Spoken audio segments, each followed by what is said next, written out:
Welcome to the Tiger Interview Series. What's up, everybody? It's Spiker. Welcome back to another edition of the Tiger Interview Series. In this episode, Dave and I talk about recruiting services. Are they really worth it? Please subscribe to the channel. Follow us on Spotify. You can also watch this on Spotify and YouTube. Also, you can follow Dave and I on Twitter. My handle is @SpikerHelms. Dave's is @David_Burkby. Enjoy this episode. How's it going, everybody? Welcome back to another edition of the Tiger Interview Series. My name is Spiker Helms. Across from me is David Burkby. And the topic for today is recruiting, and more specifically, We've talked at length at this in many of our episodes, but I want to make this a really short one, something that's easily digestible and give you guys some action items. Also, kind of want to put some things out there from third-party vendors, people that contact you and cold call you and asking for your money and promising you the world. This is not a statement that trying to protect you from anything. I just want to give you the information from an insider's perspective. And being around this game, I've been recruited. I have helped players get recruited. I have excellent relationships with college coaches, and we also have a former Power 5 coach in our staff.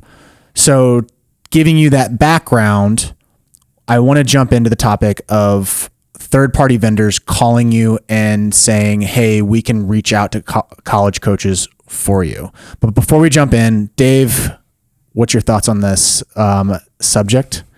Because it's a action-packed one, but I wanted to get your initial thoughts. Yeah, well, what we're talking about is recruiting services. That's the common term, okay? Mm-hmm. Recruiting services, there's a lot of them out there.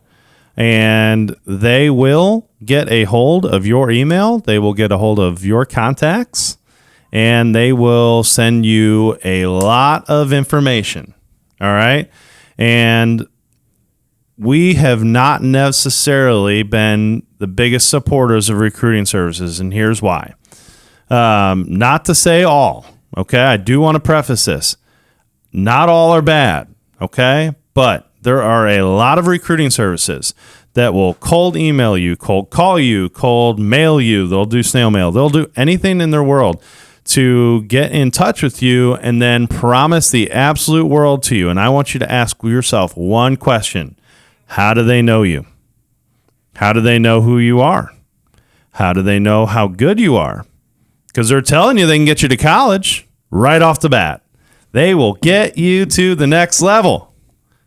Do they know a thing about you? Do they know your grades? Do they know your height and weight? Do they know your personality? Do they know your work ethic? Have they ever seen you swing a bat? Have they ever seen you throw a ball? They haven't. That right off the bat should be a little warning sign to you.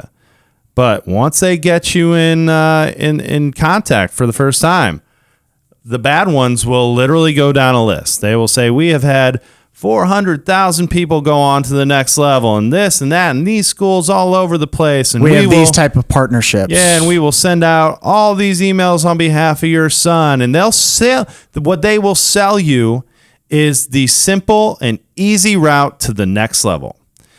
And let me tell you, there is no such thing. That does not exist. You have to ask yourself on the product end of things, what product or service am I purchasing? All the other stuff is noise. So if you get asked the question, you get approached by one of these people, and then you look at their website, and their website looks like it's back in the early 2000s, that's a red flag. Run away. That's not that, because if you're looking at recruiting services, it's a software as a service.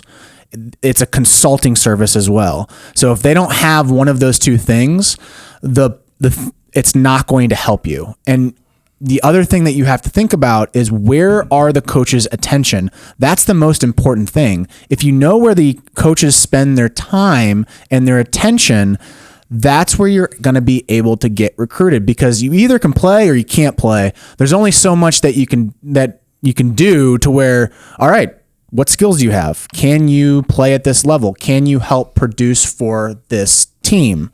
If the answer is no, then you cannot play at that level. I'm sorry, being frank, you cannot play at that level at that time. Now, maybe you go to junior college, you get some more skills, you gain some more speed, all the things, and then you can be able to jump to that level. That's definitely a possibility. So first off, attention where the coaches are. The coach's attention is either A, in their own team, which in the spring, they have full attention on their team. 2, they're in their email inbox constantly. 3, they're on Twitter.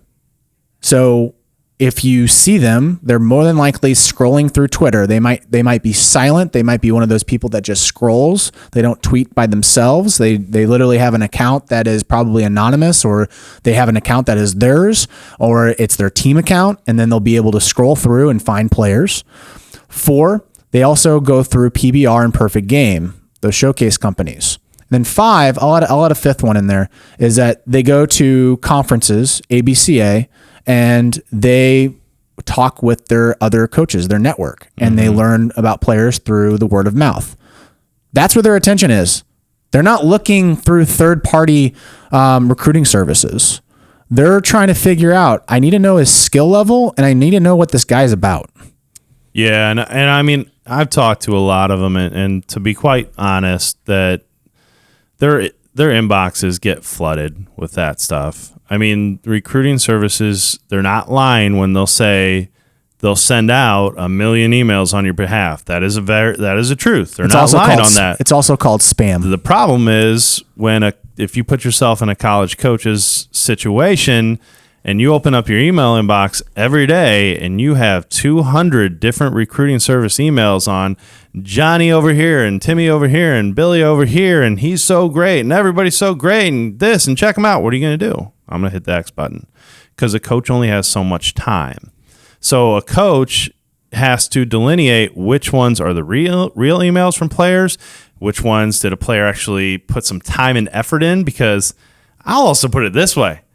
If I'm a college coach and I look at a player and he doesn't have the time to sit down on a computer, write a personal email to me with some video included, and tell me why my school is a fit for him, I don't have time for him. It's authenticity. I don't have a single minute for him, because I know then he's going to cheat on a workout. He's not going to be the guy who shows up late or shows up early and stays late on a practice, because you're looking for the short-term answer that doesn't exist, guys. It's not there.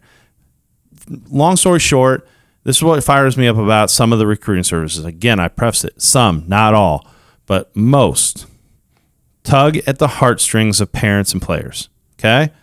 Every parent has the absolute 100% best intentions for their kid. And what I've found, I'm not a parent yet, what I found is that they will do anything for their kid to provide them with the best future possible. So when a recruiting service comes in and puts this fancy future in front of you and says it could be yours, all with a small down payment of $300 and monthly payments of $29.99, you'll do anything you want. Or you'll do anything they tell you. And that's where the problem comes in. That nothing can replace good old free hard work. I'm going to use Sal Frisella's quote here. I can meet you at the 50-yard line, but you have to get to the 50. No matter if you choose a recruiting service, you choose a club, you choose a showcase, you choose just hard work, just grinding it out, sending out emails, actually picking up the phone and calling these people, going on Twitter and sending out your videos. Like, it's not a one-click thing. It's not a one moment thing. There is no overnight success. It's a build up. You have 4 years, 5 years, 3 years, 2 years. It's that amount of buildup to then create that overnight success. That then you get to put out the commitment graphic and get the whole accolades and everything like that. Every single dude that we have had that's been able to put a commitment graphic on there, they might not say it consciously, but they've had to put some type of hard work into their stuff. Mm-hmm. Now, with that said, there is a 1%er that literally they pop off a number and next thing you know, they've got a bunch of coaches coming on top of them. Yeah, but that's Again, so rarity. Keyword 1%er. Not even. If you think you're a 1%er, you're probably not a 1%er. You have to ask a question. Yeah. If you ask the question, you're not a 1%er. Yeah. You just are. There's nothing that literally can be put into the same area as literally doing the research yourself, the work yourself, putting in the time to write out to the contacts and the coaches yourself. And I'm talking to the player. There's nothing that can replace that, because when you go through that process, and it does take time, and it is hard, and it is cloudy at times. You don't understand where you're going. There's not a straight road to this. It is a zigzag, up, down, back and forth type of deal. But when you work through it, you finally figure out what you're looking for out of the next level, what you're looking for out of a program, from a coach, from an educational standpoint, how far away you want to go from home, big school, small school, whatever it may be. You will find out what is you. You don't know that right now when you're starting out. You'll have no idea. You have the same dream that everybody else has. I see the same 8 teams in the College World Series, and that's where I want to go play. And then once you start to work through the process, that might change. Okay? That's all I'm saying. Don't look for the easy route. The easy route never gets you to where you want. I will say this. I've been very quiet on recruiting services up to this point. And the 6 years that I have been doing this, where I've actually been doing the thing, if you want to count my playing career as well as trying to figure out if I want to jump into club baseball, out of all the players, I've only had one family that has actively said that they use a recruiting service has been happy. Out of all the players I've had, there's only been one family. And I know who you're talking about too. And I remember the conversation vividly, but I'll say this, because I did preface that not all are bad. In that situation, that one individual, and to be quite honest, I have no idea even who they used. And I'm not going to put whoever they used on blast anyhow are good, right? But I do remember them talking about how that person took the time and detail to find out who that person was, and had like 6 to 10 hour-long phone conversations with the family to go through that. Which, guys, that doesn't exist in that world very often. Okay, that really doesn't happen, because what you'll find out is those people, they don't see that as a return on their investment in terms of time. Mm-hmm. They don't see the 20, 40, 100 hours you got to put into an athlete, which a lot of other people do on a regular basis. The recruiting services don't see that as very profitable. Okay, that's just the honest truth. They see the funnel that they can put you in and send that stuff out and all the other stuff that they can do for you, which really then puts it all back on the player anyhow. Yep. And what are you paying for? That's all I'm saying. If you're not in a position where you can't get consultation, which I'm hoping that this podcast is part of that consultation, then yeah, I could see it being useful. If you're not part of a club that doesn't provide those resources, I could find that useful. Mm-hmm. But if you're part of a club that has people that have played college baseball, have been in college baseball, why would you need a recruiting service? So if you are a person who's listening to this and you don't have the resources, then yeah, maybe that is a possible option for you. But overall, I don't think that there's a need for a lot of players to use those services. Mm-hmm. Again, I'm going off of my limited experience. And again, I'm only one person, and I've had a handful of players. But again, I would ask your questions if you do get approached and they keep on peppering you. Why would they need to keep peppering you if their service works? My simple question would be my simple statement would be this: take what we said and then go apply it. Do your own research. All right. Do not take me and Spiker's word for it as the absolute 100% truth. This is our opinion. My opinion is based on the 12 plus years that I've been in this business. His opinion is based on his past. Okay. We have experience, but don't take it for what we're saying as 100% truth. Go do your research. If you're getting approached by these services, vet them. Vet them way before. Ask some of those questions I talked about. Literally ask them, well, how do you know me? How'd you get my contact information? What do you know about me? How can you help me? Like, how are you different than anybody else? Okay? Ask them these questions. See what they say. Then look at the money that they're asking you to pay and ask, hey, am I already getting that with my club? Is that something that I can do on my own? Is that something I'm willing to do on my own? If you're not willing to do it, I mean, then I guess you can try it, but you're probably going to have a short career at the next level because you won't be willing to do other things. And that's just the frank, honest truth on it. But again, do your homework. That's all we're saying. Guys, our whole mission is to educate, train, and grow the game. And sitting on the sidelines on this is something that I can't do anymore. I'm willing to go into the front and say, hey, this is how I see it. Now, if something changes with recruiting services and the product ends up being a lot better and I see that it's actually benefiting players, let's go. I will come out and say that. But until then, I can't endorse that anymore. And if you guys need help on recruiting, please look back at our previous podcast. I'll actually link all of the episodes in this episode description box. So just scroll down to the description box. You'll see all of our episodes that we've talked about recruiting. We talked with Coach Pratt, who was a Division I Power 5 coach. All right. Me and David actually did a whole tactical guide on when Corona was going on, how we can actually get players to the next level if coaches couldn't see them in person. Mm-hmm. And all of those tactics are still can be applied right now. Now you just have the benefit of coaches actually being in person now.